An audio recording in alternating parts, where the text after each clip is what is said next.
Joseph had a dream, two actually, and in both, God showed him something unimaginable. He would rise above his brothers, and even his father and mother would one day bow before him. He was just 17, young, favored, and full of promise. But what God didn't show Joseph was the process. Sometimes, the distance between the dream and its fulfillment is paved with pain. Joseph's story begins in his father's house, clothed in a robe of many colors, a symbol of his father Jacob's special love. But that same robe stirred jealousy in the hearts of his brothers. The dreamer annoyed them, the favorite provoked them, and one day the jealousy boiled over. They stripped him of his robe, threw him into a pit, and plotted to kill him. Can you imagine? Betrayed by your own blood, rejected, abandoned, alone in a pit with nothing but the sound of dry earth and betrayal echoing in your ears. But God wasn't finished. Instead of killing him, they sold him to passing traders. Just like that, Joseph went from favorite son to a slave on his way to Egypt. And it would have been easy to believe the dream was dead, but God had only just begun. In Egypt, Joseph was sold to Potiphar, a high-ranking official in Pharaoh's court. And there, something surprising happened. God was with Joseph, even in slavery, even in a foreign land, even in pain. And because of that, Joseph prospered. Potiphar noticed the favor on Joseph's life and placed him in charge of everything he owned. Things seemed to be looking up again. But then came another blow, this time in the form of false accusation.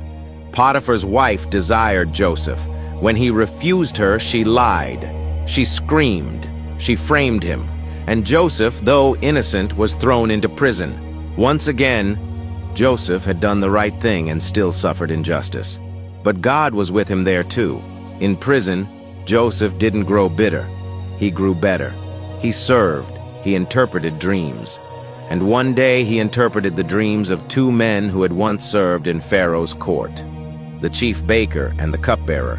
To the baker he gave a sobering word of judgment. To the cupbearer he gave a message of restoration.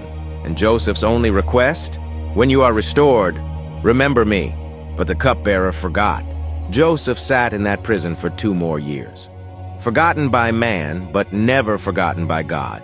Then one night, Pharaoh had a dream. 2, in fact, just like Joseph once had.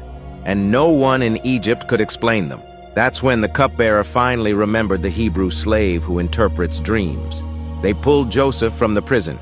He shaved, changed his clothes, and stood before the most powerful man on earth.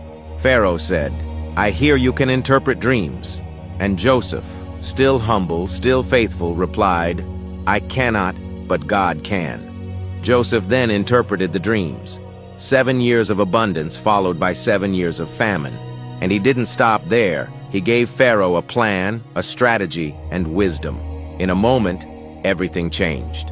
Pharaoh looked at Joseph and said, "Can we find anyone like this man, one in whom is the Spirit of God?" And he placed Joseph second in command over all of Egypt.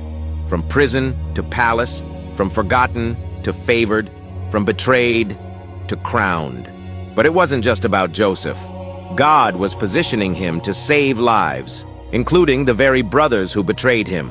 When famine came, and those same brothers bowed before him in Egypt, just as the dream foretold, Joseph wept, not out of revenge, but out of love. He forgave them. He provided for them. He saw the full picture. What the enemy meant for evil, God used for good. What can we learn from Joseph's journey?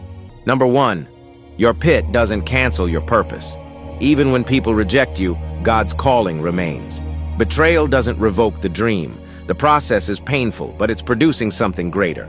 Number 2, God is with you, even in the dark places. From the pit to Potiphar's house to prison, God never left Joseph. You may feel forgotten, but you are not forsaken. Number 3, delay is not denial. Joseph waited 13 years from his dream to its fulfillment, but in every delay, God was developing him. Don't mistake waiting as wasted time. Number 4, promotion comes after preparation. Joseph was faithful in the pit, in the house, and in the prison. And when the palace came, he was ready, not because of a title, but because of tested character. Number 5, forgiveness frees your future. Joseph didn't let bitterness ruin the blessing. He forgave his brothers and stepped into a bigger purpose, to save nations. Has God ever used a painful season to prepare you for something greater? Share your story in the comments. Your testimony could be the encouragement someone else needs today. Don't forget to like, follow, and share this message if it spoke to your heart. God bless you. Amen.